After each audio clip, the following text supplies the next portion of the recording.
Hi hello ನಮಸ್ಕಾರ, ಎಲ್ಲರೂ ಚೆನ್ನಾಗಿದ್ದೀರಾ ಅಂತ ಭಾವಿಸ್ತಾ ನಮ್ಮ ರುಚಿಯ ಸ್ಟೇಸಿಂದ ನಾನು ಸೌಮ್ಯ. ಇವತ್ತು ತರಕಾರಿ ಮತ್ತು ಅವರೆಕಾಳು ಹಾಕಿ ಹೇಗೆ ಸಾಂಬಾರು ಮಾಡೋದು ಅಂತ ರೆಸಿಪಿ ತಿಳಿಸ್ಕೊಡ್ತಾ ಇದ್ದೀನಿ. ಸ್ವಲ್ಪ ಬೇಳೆ, 2 ಟೊಮೊಟೊ ದಪ್ಪ ದಪ್ಪ ಕಟ್ ಮಾಡಿ ಇಟ್ಕೊಂಡಿರೋ ಅಂಥದ್ದು, ಸ್ವಲ್ಪ ನೀರು, ಸ್ವಲ್ಪ ಜೀರಿಗೆ, 1 ಟೇಬಲ್ ಸ್ಪೂನಷ್ಟು, ಅರ್ಧ ಟೇಬಲ್ ಸ್ಪೂನಷ್ಟು ಅರಿಶಿನ, 1 ಟೇಬಲ್ ಸ್ಪೂನಷ್ಟು ಎಣ್ಣೆ ಹಾಕಿ ನಂತರ ಲಿಡ್ ಕ್ಲೋಸ್ ಮಾಡಿ ಚೆನ್ನಾಗಿ ಕೂಗಿಸ್ಕೋಬೇಕು. 3-4 ವಿಜಲ್ಸ್ ಹಾಕಿದ್ರೆ ಸಾಕು. ಅದು ಬೇಳೆ ಟೊಮೊಟೊ ಚೆನ್ನಾಗಿ ಬೇಯಬೇಕು.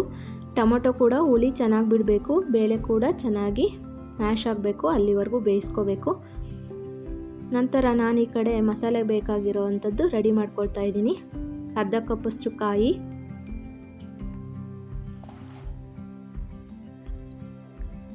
ನಂತರ 1 ಅಥವಾ ಅರ್ಧ ಈರುಳ್ಳಿ ದಪ್ಪ ದಪ್ಪ ಕಟ್ ಮಾಡ್ಕೊಂಡಿರೋವಂಥದ್ದು, ನಂತರ ಅರ್ಧ ಟೇಬಲ್ ಸ್ಪೂನಷ್ಟು ಜೀರಿಗೆ, ಅರ್ಧ ಟೇಬಲ್ ಸ್ಪೂನಷ್ಟು ಅಥವಾ 1 ಚಿಟಿಕೆ ಅರಿಶಿನ, 1 ಟೇಬಲ್ ಸ್ಪೂನಷ್ಟು ಸಾಂಬಾರು ಪೌಡರ್, 1.5 ಸ್ಪೂನಷ್ಟು ಖಾರದ ಪುಡಿ ಮತ್ತು ಸಾಂಬಾರು ಪೌಡರ್ ನಾವು ಮನೆಯಲ್ಲೇ ಮಾಡ್ಕೊಳೋದ್ರಿಂದ ರುಚಿ ಚೆನ್ನಾಗಿ ಬರುತ್ತೆ. ಹಾಗಾಗಿ ಈ ಕಡೆ ವಿಜಲ್ಸ್ ಆಗ್ತಾ ಇದೆ, ಚೆನ್ನಾಗಿ ಬೇಯ್ತಾ ಇದೆ. 3-4 ವಿಜಲ್ಸ್ ಕೂಗಿಸ್ಕೋಬೇಕು. ನಂತರ ಸ್ವಲ್ಪ ಮಸಾಲೆಗೆ ಕೊತ್ತಂಬರಿ ಸೊಪ್ಪು, 7-8 ಬೆಳ್ಳುಳ್ಳಿ ಎಸ್ಳು, ನಂತರ ಸ್ವಲ್ಪ ನೀರನ್ನ ಆ್ಯಡ್ ಮಾಡಿ ಅದಕ್ಕೆ ಚೆನ್ನಾಗಿ ರುಬ್ಕೋಬೇಕು. ನಾವು ಮಸಾಲೆನ ಎಷ್ಟು ಚೆನ್ನಾಗಿ ರುಬ್ತೀವಿ ಅಷ್ಟು ಟೇಸ್ಟ್ ಕೊಡುತ್ತೆ ಸಾಂಬಾರು. ಮಸಾಲೆನ ಸ್ವಲ್ಪ ತರಿಯಾಗಿ ಕಾಯೆಲ್ಲ ಹಾಗಾಗೆ ಇದ್ದರೆ ಸ್ವಲ್ಪ ಸಾಂಬಾರು ಟೇಸ್ಟ್ ಕೊಡೋದಿಲ್ಲ. ಎಷ್ಟು ಚೆನ್ನಾಗಿ ರುಬ್ಕೊಳ್ತೀವೋ ಅಷ್ಟು ರುಚಿಯಾಗಿ ಟೇಸ್ಟ್ ಬರುತ್ತೆ ಸಾಂಬಾರು. ಮತ್ತು ಅದ್ರ ಘಮದಲ್ಲೇ ಗೊತ್ತಾಗ್ಬಿಡುತ್ತೆ ನಮಗೆ ಸಾಂಬಾರು ಎಷ್ಟು ಚೆನ್ನಾಗಿ ಬರುತ್ತೆ ಅಂತ. ಈ ಥರ ನುಣ್ಣಗೆ ರುಬ್ಕೋಬೇಕು ಚೆನ್ನಾಗಿ. ಅದ್ರ ಕಲರು ಸ್ಮೆಲ್ಲಲ್ಲೇ ಗೊತ್ತಾಗ್ಬಿಡುತ್ತೆ ನಮಗೆ ಸಾಂಬಾರು ಏನು ಟೇಸ್ಟ್ ಇದೆ ಅಂತ. ನಂತರ ಈ ಕಡೆ ತರಕಾರಿಗಳನ್ನೆಲ್ಲ ಕಟ್ ಮಾಡಿ ಇಟ್ಕೊಂಡಿದ್ದೀನಿ. ನಿಮಗೆ ಯಾವ ತರಕಾರಿ ಬೇಕೋ ಆ ತರಕಾರಿನ ಕಟ್ ಮಾಡಿ ಹಾಕ್ಕೋಬೋದು. ನಂತರ ಈ ಕಡೆ ಒಗ್ಗರಣೆಗೆ ಬೇಕಾಗಿರೋ ಇಂಗ್ರೀಡಿಯೆಂಟ್ಸ್ನ ರೆಡಿ ಮಾಡ್ಕೋತಾ ಇದ್ದೀನಿ. ನಂತರ ಸ್ವಲ್ಪ ಕುಕ್ಕರಲ್ಲಿ 2 ಟೇಬಲ್ ಸ್ಪೂನಷ್ಟು ಎಣ್ಣೆ ಹಾಕಿ, ನಂತರ ಅದಕ್ಕೆ ಸ್ವಲ್ಪ ಜೀರಿಗೆ, ನಾನಿಲ್ಲಿ ಜೀರಿಗೆ ಅಲ್ಲ ಸಾಸಿವೆ, ಜೀರಿಗೆ ಹಾಕ್ತಾ ಇಲ್ಲ ಯಾಕೆಂದರೆ ಬೇಯಿಸ್ಲಿಕ್ಕೂ ಕೂಡ ಹಾಕಿದ್ದೆ ಮತ್ತು ಮಸಾಲೆಗೂ ಕೂಡ ಹಾಕಿದ್ದೆ, ಹಾಗಾಗಿ ಇಲ್ಲಿ ಜೀರಿಗೆ ಹಾಕ್ತಾ ಇಲ್ಲ ನಾನು.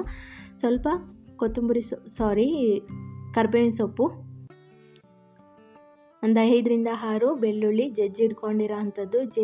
ಕೆಲವರು ಈ ಬೆಳ್ಳುಳ್ಳಿನ ಕಟ್ ಮಾಡಿ ಹಾಕ್ತಾರೆ, ಕಟ್ ಮಾಡಿ ಹಾಕೋದ್ರಿಂದ ನನಗೆ ಅಷ್ಟು ಇಷ್ಟ ಆಗಲ್ಲ, ಹಾಗಾಗಿ ಜಜ್ಜಿ ಹಾಕಿದ್ದೀನಿ. ಮತ್ತು ಅರ್ಧ ಈರುಳ್ಳಿನ ಸಣ್ಣದಾಗಿ ಕಟ್ ಮಾಡಿ ಹಾಕ್ಕೊಂಡಿದ್ದೀನಿ ಒಗ್ಗರಣೆಗೆ. ಅದನ್ನು ಚೆನ್ನಾಗಿ ಬಾಡಿಸ್ಕೊತಾ ಇದ್ದೀನಿ. ಈರುಳ್ಳಿದು ಹಸಿ ವಾಸನೆ ಎಲ್ಲ ಹೋಗಿ ಸ್ವಲ್ಪ ಬ್ರೌನ್ ಕಲರ್ ಬರಬೇಕು, ಅಲ್ಲಿವರೆಗೂ ಮಾಗಿಸ್ಕೋಬೇಕು ಚೆನ್ನಾಗಿ. ನಂತರ ಕಟ್ ಮಾಡಿ ಇಟ್ಕೊಂಡಿರೋ ಅಂಥ ತರಕಾರಿ, ಸ್ವಲ್ಪ ಅವರೆಕಾಳು ಹಾಕಿ ಅದನ್ನು ಕೂಡ ಎಣ್ಣೆ ಹಾಕಿರ್ತೀವಲ್ವ ಒಗ್ಗರಣೆಗೆ, ಅದರಲ್ಲಿ ಬಾಡಿಸ್ಕೊಳ್ತಾ ಇದ್ದೀನಿ ಚೆನ್ನಾಗಿ ತರಕಾರಿನೆಲ್ಲ. ನಂತರ ಅದಕ್ಕೆ ಸ್ವಲ್ಪ ರುಚಿಗೆ ತಕ್ಕಷ್ಟು ಉಪ್ಪು ಹಾಕಬೇಕು. ಉಪ್ಪು ಹಾಕಿ ಚೆನ್ನಾಗಿ ಅದನ್ನು ಒಂದು 2-3 ನಿಮಿಷ ಚೆನ್ನಾಗಿ ಬಾಡಿಸ್ಕೋಬೇಕು ಒಗ್ಗರಣೆಲೇ, ಆವಾಗ ಸಾಂಬಾರು ಚೆನ್ನಾಗಿ ಬರುತ್ತೆ. ನಂತರ ಸ್ವಲ್ಪ ಈ ಕಡೆ ಹುಣಸೆಹಣ್ಣು ನೆನೆಹಾಕಕ್ಕೆ ಇಟ್ಟಿದ್ದೀನಿ. ಹುಣಸೆಹಣ್ಣು ಕೂಡ ಯೂಸ್ ಮಾಡ್ತಾಯಿದ್ದೀನಿ ನಾನು. ಹಿಂದಿನ ಕಾಲದಲ್ಲೆಲ್ಲ ಹುಣಸೆಹಣ್ಣು ಯೂಸ್ ಮಾಡ್ತಾಯಿದ್ರು, ಹಾಗಾಗಿ ನಾನು ಯೂಸ್ ಮಾಡ್ತಾಯಿದ್ದೀನಿ. ಸಾಂಬಾರೆಲ್ಲ ನಮ್ಮ ಅಜ್ಜಿ ಎಲ್ಲ ಯೂಸ್ ಮಾಡ್ತಾಯಿದ್ರು, ಹಾಗಾಗಿ ಚೆನ್ನಾಗಿ ಬರ್ತಾಯಿತ್ತು. ಆ ಟೇಸ್ಟ್ ಟ್ರೈ ಮಾಡೋಣ ಅಂತ ಸ್ವಲ್ಪ ಹುಣಸೆಹಣ್ಣು ಕೂಡ ಹಾಕ್ತಾಯಿದ್ದೀನಿ ನಾನಿಲ್ಲಿ. ನಂತರ ತರಕಾರಿ ಎಲ್ಲ ಸ್ವಲ್ಪ ಮಾಗಿದ್ಮೇಲೆ ರುಬ್ಬಿಟ್ಕೊಂಡಿರೋ ಅಂಥ ಮಸಾಲೆನ ಅದಕ್ಕೆ ಆ್ಯಡ್ ಮಾಡ್ತಾಯಿದ್ದೀನಿ. ಹುಣಸೆಹಣ್ಣು ರಸ ಕೂಡ ಹಾಕ್ತಾಯಿದ್ದೀನಿ ಅದಕ್ಕೆ ಸ್ವಲ್ಪ. ನಂತರ ನಾನು ಒಗ್ಗರಣೆಗೆ ಟೊಮೊಟೊ ಯೂಸ್ ಮಾಡಿಲ್ಲ ಅಲ್ವಾ, ಹಾಗಾಗಿ ಸ್ವಲ್ಪ ಹುಣಸೆಹಣ್ಣು ಹಾಕ್ತಾಯಿದ್ದೀನಿ. ಅದು ಚೆನ್ನಾಗಿ ಕುದಿ ಬರ್ತಾ ಇದೆ ತರಕಾರಿ ಮಸಾಲೆ ಎಲ್ಲ. ನಂತರ ಈ ಕಡೆ ಸೈಡಲ್ಲಿ ಬೇಳೆ ಮತ್ತು ಟೊಮೊಟೊ ಬೇಯಕ್ಕೆ ಇಟ್ಟಿದ್ವಲ್ವ, ಅದು ಕೂಡ ಬೆಂದಿದೆ ಚೆನ್ನಾಗಿ. ಬೇಳೆ ಏನು ಅಷ್ಟೊಂದು ಬೇಯಿಸ್ಕೊಂಡಿಲ್ಲ ನಾನು, ಸ್ವಲ್ಪ ಆಗಬೇಕಾಗಿತ್ತು ಸ್ವಲ್ಪ ಚೆನ್ನಾಗಿ, ಆದರೆ ಆಗಿಲ್ಲ. ನೀವು ಚೆನ್ನಾಗಿ ಬೇಯಿಸ್ಕೊಳ್ಳಿ, ಚೆನ್ನಾಗಿ ಬರುತ್ತೆ. ಟೊಮೊಟೊ ಕೂಡ ಎಲ್ಲ ಹುಳಿ ಬಿಟ್ಕೊಂಡು ಚೆನ್ನಾಗಿ ಬೆಂದಿದೆ. ಅದನ್ನೆಲ್ಲ ಮ್ಯಾಶ್ ಮಾಡಿಕೊಂಡು ತರಕಾರಿ ಮತ್ತು ಮಸಾಲೆ ಹಾಕಿದ್ವಲ್ವ ಅದಕ್ಕೆ ಆ್ಯಡ್ ಮಾಡ್ಕೋತಾ ಇದ್ದೀನಿ. ಚೆನ್ನಾಗಿ ಕುದಿ ಬರೋ ತನಕ ನಾನು ಲಿಡ್ ಕ್ಲೋಸ್ ಮಾಡಿಲ್ಲ, ಹಾಗೆ ಬಿಟ್ಟಿದ್ದೀನಿ. ನಂತರ ಸ್ವಲ್ಪ ಸಾಂಬಾರು ಗಟ್ಟಿ ಬಂದಿತ್ತು, ಹಾಗಾಗಿ ಸ್ವಲ್ಪ ನೀರು ಕೂಡ ಆ್ಯಡ್ ಮಾಡ್ಕೋತಾ ಇದ್ದೀನಿ. ಅದಕ್ಕೆ ಅದು ಚೆನ್ನಾಗಿ ಕುದಿ ಬರಬೇಕು. ನಂತರ ಸ್ವಲ್ಪ 1 ಟೇಬಲ್ ಸ್ಪೂನಷ್ಟು ಬೆಲ್ಲನ ಆ್ಯಡ್ ಮಾಡಿದ್ದೀನಿ. ನಂತರ ಈ ಕಡೆ ಸೈಡಲ್ಲಿ ಅದು ಕುದಿ ಬರೋವರೆಗೂ ಈ ಕಡೆ ಅನ್ನಕ್ಕೆ ಇಟ್ಕೊಬಿಡೋಣ ಅಂತ ಹೇಳಿ ಅನ್ನವನ್ನು ಇಟ್ಕೋತಾ ಇದ್ದೀನಿ, ಅಕ್ಕಿನೂ ಇಟ್ಕೋತಾ ಇದ್ದೀನಿ.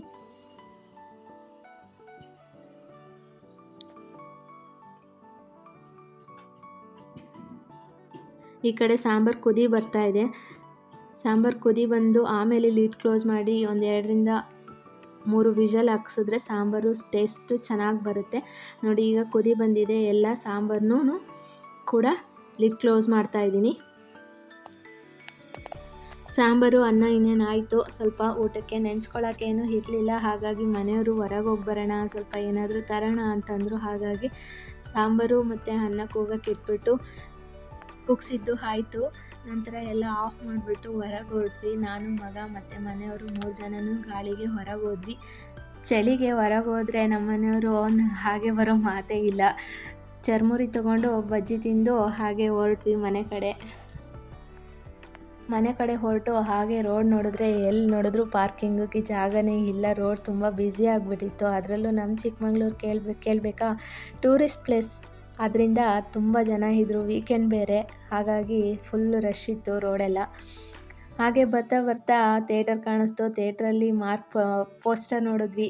ನೋಡಿ ನಾವು ಕೂಡ ಹೋಗಬೇಕು ಅಂತ ತೆಗೆಯೋಷ್ಟರಲ್ಲಿ ಹೋಗಬೇಕು ಅಂತ ಮಾತಾಡಿಕೊಂಡು ಮನೆಗೆ ಬಂದ್ವಿ.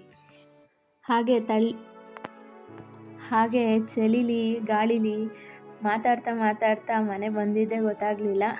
ನಮ್ಮ ಮೈಂಡ್ ಕೂಡ ಫ್ರೆಶ್ ಆಯಿತು ಸ್ವಲ್ಪ. ನೋಡಿ ಥಿಯೇಟರ್ ಎಷ್ಟು ಫುಲ್ಲಾಗಿದೆ, ಪೋಸ್ಟರ್ಸ್ ಎಲ್ಲ ಎಷ್ಟು ಚೆನ್ನಾಗಿ ಹಾಕಿದ್ದಾರೆ. ಹೌಸ್ಫುಲ್ ಆಗಿತ್ತು ಥಿಯೇಟರು.